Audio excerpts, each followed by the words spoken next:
Sealed orders. The long room was crammed with trestle tables arranged in rows, with crowds of people jostling to get a look at the displays of rare and exotic postage stamps laid out to view. Outside the windows, torrential rain pelted down. Lucky there was this stamp exhibition in the town hall for us to duck into. Look at these stamps. Nice pictures. It's an old sailing ship.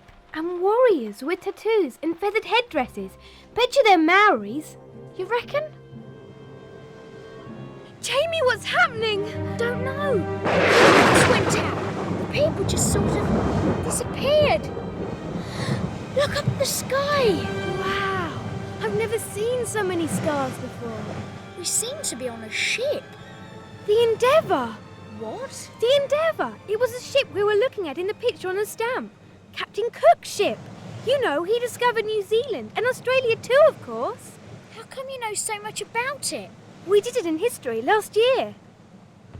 What are you two doing on deck this late at night? we... Funny. I thought I knew everyone on board. Did I not recognise you? I was just going to say the same about you. Oliver Weston, midshipman. Sarah and Jamie. Explorers. I suppose I don't know you because I've been under the weather for most of the voyage. Haven't had much of a chance to work out who's who on board. We've been a bit off colour ourselves, and it seems to have affected our memory. Yes, I've noticed the fever can do that. But at least most of the crew have stayed healthy on this voyage, thanks to the captain. The captain? What has he got to do with it? He's made us all eat cress and sauerkraut, instead of surviving on dry ship's biscuits like most crews have to. And he makes sure there's plenty of air in our quarters, and we have to shake out our bedding regularly. Why's that? To get rid of the fleas. Oh! Mr. Weston? I don't seem to know these lads. Who are they? I didn't recognise them myself at first, sir. Like me, they've been sick for a while. Maybe they have. And maybe they're stowaways. They could have sneaked on board at Tahiti. Funny you should mention Tahiti. We were just saying it was the highlight of the trip so far. That's right. A real highlight, Tahiti. As you were so impressed with the place, perhaps you can tell me what our purpose was there. It was to observe the planet Venus passing across the sun, of course, sir. Very well. Carry on, Mr. Weston. I have matters to attend to. Phew. I thought he was going to chuck us overboard. Oh, the captain wouldn't do that, though he has been known to flog a wrongdoer. Flog? He has them whipped. Oh, right. And of course, he'll hang someone for something really serious. Hang? By the neck, until dead. There's usually a ship's holiday for that. I think I'm going to have to be very careful what I say from now on. Talking of hangings, I'm afraid if I don't come up with something soon to save my friend Judah, he'll be doing his last dance at the end of the captain's rope. Who's Judah? Should we know him? Midshipman Judah Frome. He didn't do it, you know. But how are we going to convince the captain? You wouldn't like to remind us about that as well, would you? That fever. You've forgotten about that too? Well, when the captain was commissioned for this voyage, he was given additional orders from the Admiralty, which he was told not to open until we sailed out of Tahiti. Seems a strange thing to do. Yes, well, it's not for the likes of us to question what goes on in the minds of our betters. You won't be talking like that in 200 years' time. Anyway, the orders told him where he was to go next, so when we left Tahiti, the captain sent Judah to the great cabin to fetch his strongbox. And? The strongbox was empty. According to Judah, it had been broken into. The captain's valuables and the sealed orders were gone. And the captain blamed your friend? Yes, he clapped Judah in irons, and he's been down in the brig ever since, on a diet of bread and water. Is there any chance Judah might have done it? No, he looks a bit of a ruffian, it's true, and back in England he had a reputation as a cut-purse, but he swore to me he was innocent, and I believe him. If it wasn't him, who was it? I don't know for sure, but I've a strong suspicion it may have been Arkit Vraneg, the galley hand. Have you got any evidence? No, but Vraneg hated the captain for making him serve up all that cress and sauerkraut we've been eating. He said it was not fit fodder for seafaring men. Have you told the captain you think it might have been Vraneg? I tried, but he wouldn't listen. He said he wouldn't have a dead man blamed for another's crime. Dead man? Sorry, I've forgotten about that too. What was it he died of? A sudden seizure. He was found dead in his hammock one morning.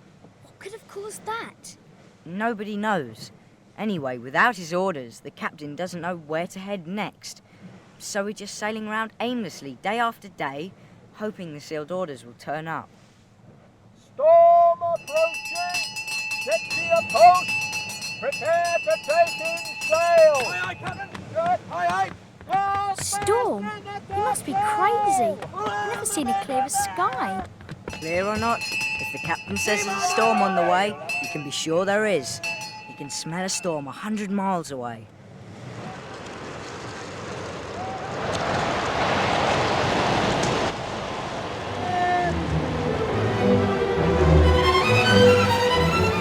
See?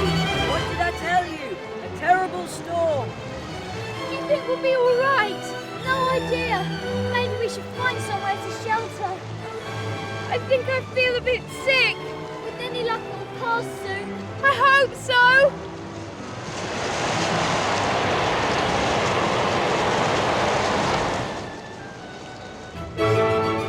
Thanks to Almighty God, we have weathered last night's storm and reached a safe anchorage. I will be taking a party ashore to find fresh fruit and water. We will clean up the ship and repair the damage caused by the storm. But first, to lift everyone's spirits, there will be an issue of rum to all hands. Hey, come on, lads, place that main brace. Wonder where we are. Don't know, but it looks nice. Palm trees and mountains, and the sea's so calm. You'd never guess there'd been that terrible storm last night. Launch the boats! Everybody take a sack to collect provisions. And don't forget, be back in 2 hours.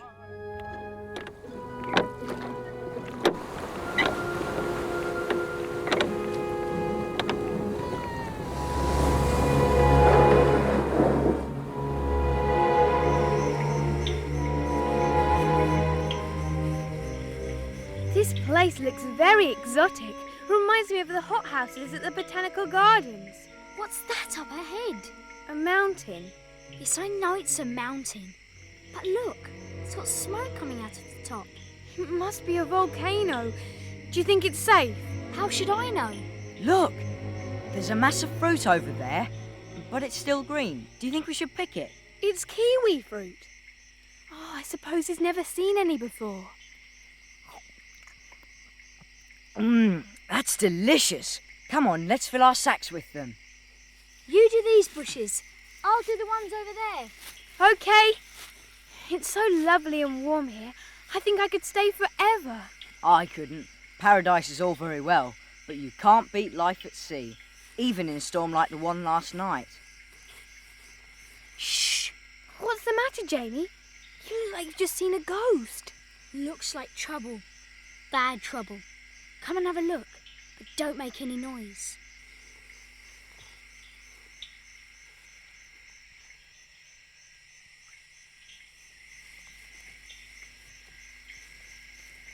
What is it? There's a village. Look through there. Oh, yeah. I see what you mean. Those warriors, they look fearsome. They're just like the people on those stamps with tattoos and spears. They must be Maoris. I don't like the way they're pointing to the shore. You mean they're going to attack the ship? And us? That's what I'm afraid of. We must hurry back and warn the captain. Can you remember the way back? Yes, follow me.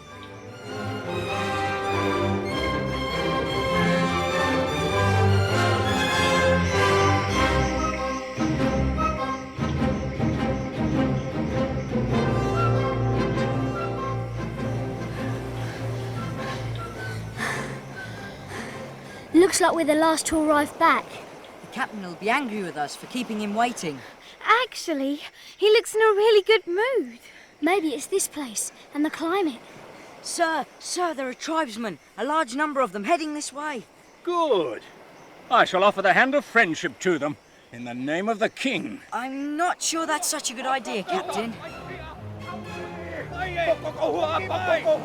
Perhaps on second thoughts, we should make friends next time. Look lively, lads, and get the boat into the water. Aye, aye, Captain. All right, lads, get those boats into the water. Aye, aye, Captain. Bosun!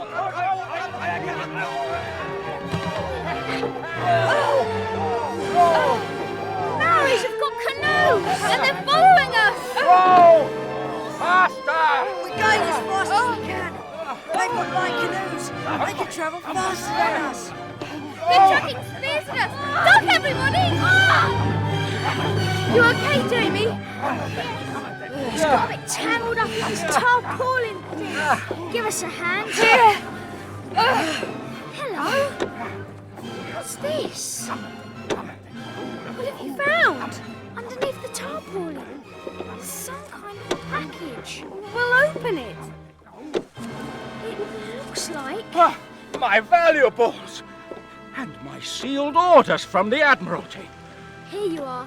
There's a gold watch and chain and a little painting. That's the miniature of my wife. Let's have a look at these orders. Captain, don't you think you should read your orders later when we're back on the Endeavour? My orders are to seek out Terra Australis, the fifth continent. This is more than I could have hoped for. I've dreamed of finding the fifth continent ever since I was a boy. You'll never discover it unless you get out of here fast, sir. Here, you have a point. Back to the ship, lad. Row! Row! Row!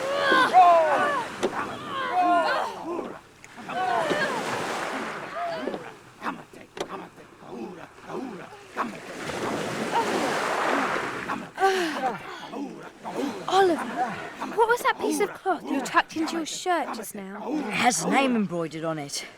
The Gallyhank's name. Raneg. No. Judah Frome.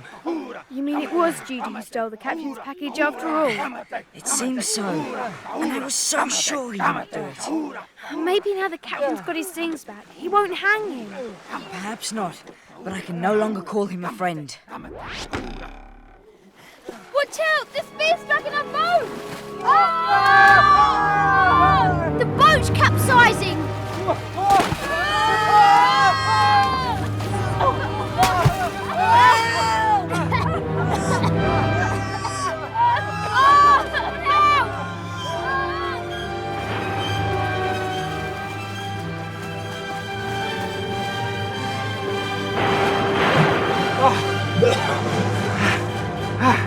The Maoris have turned back. The Endeavour's guns must have frightened them off. We won't be seeing them again. Where are Sarah and Jamie? No sign of the young ones. Maybe the sharks have got them.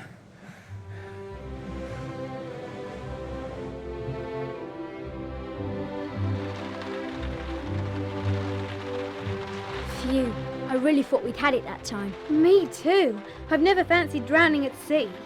Looks like we're back where we started, at the stamp exhibition. Oi, excuse me. Would you mind not dripping all over my stamps? Oh no, we're soaking wet. Look, Sarah, it's those South Pacific stamps. We've just been in the Pacific, literally. That's why we're all wet.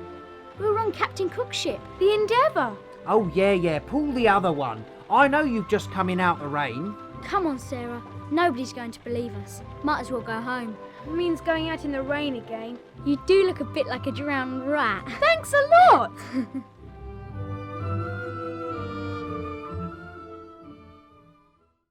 The music in Sealed Orders is taken from Brahms' First Symphony. The first movement starts with heavy beats from the timpani, over which a broad tune played by the strings rises higher and higher.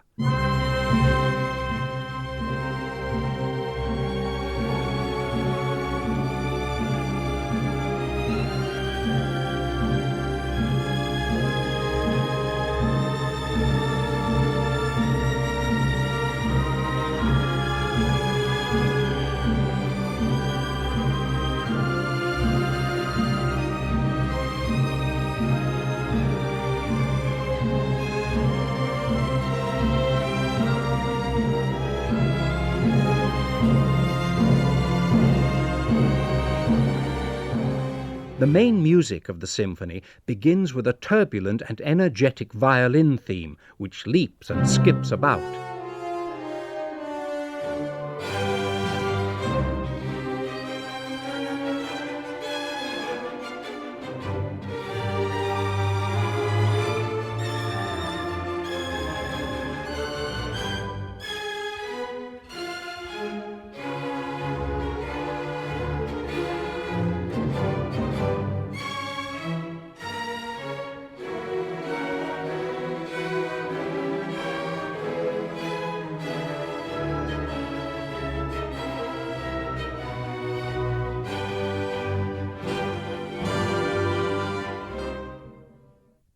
Oboe and clarinet play a quiet duet.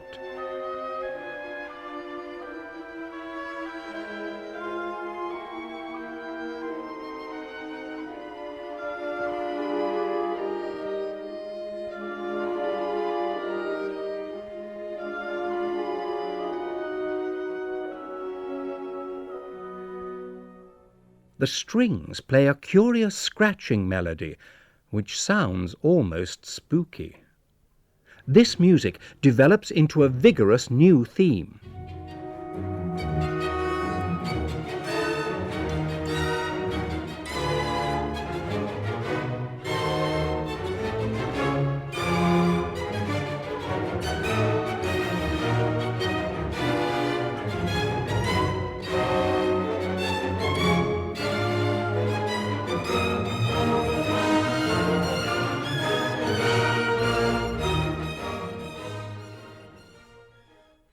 An exciting orchestral build-up leads into a repeat of the opening music.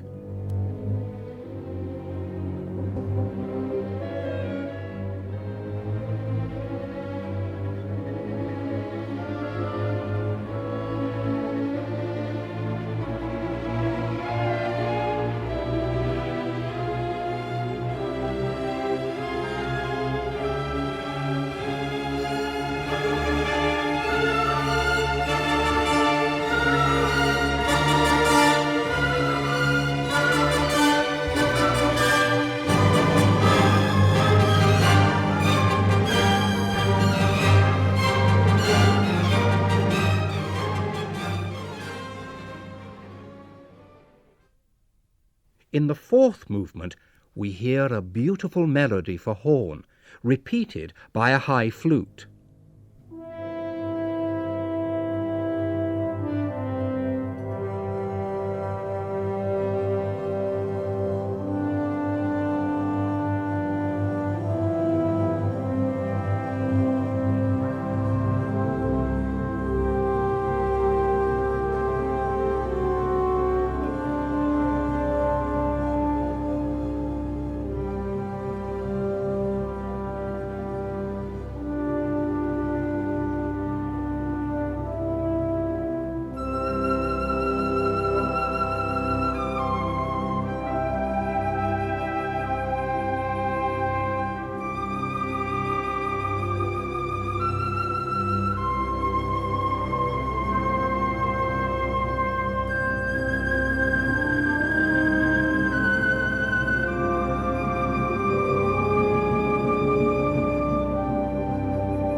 The main music of the movement begins with an elegant melody for strings and horns.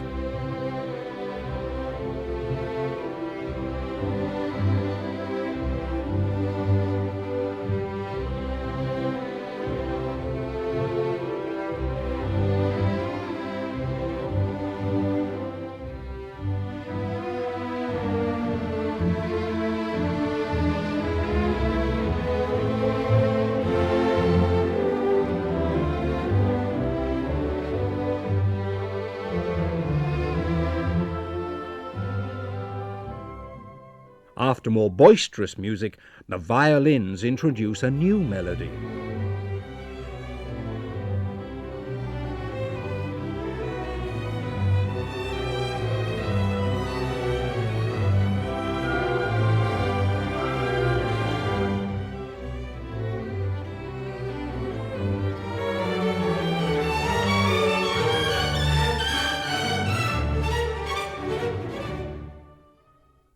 The woodwind and horns play a bouncy decorative accompaniment to a powerful string tune.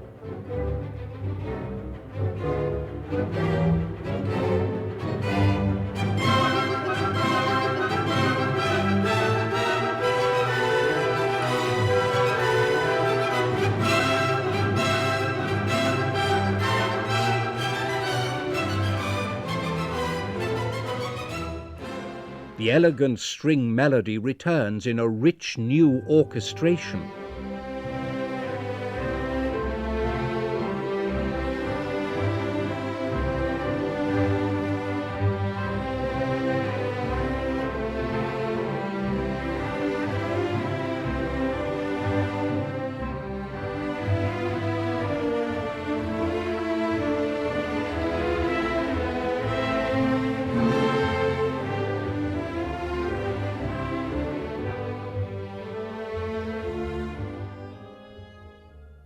The beautiful horn melody is shared by the whole orchestra.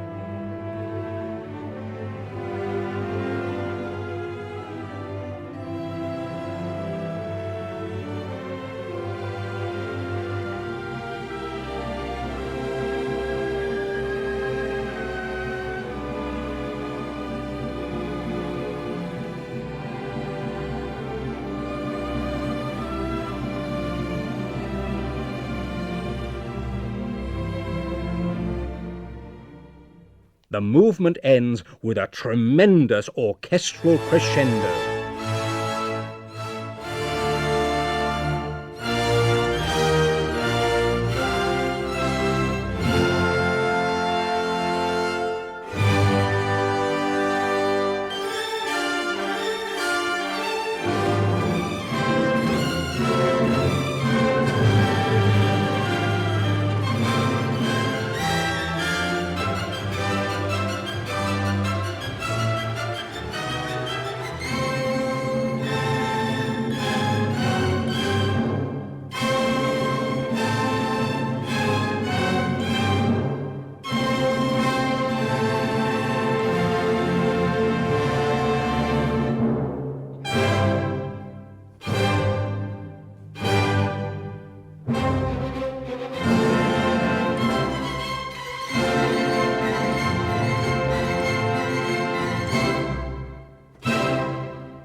These are just some of the highlights of Brahms' First Symphony. You're bound to discover more every time you listen.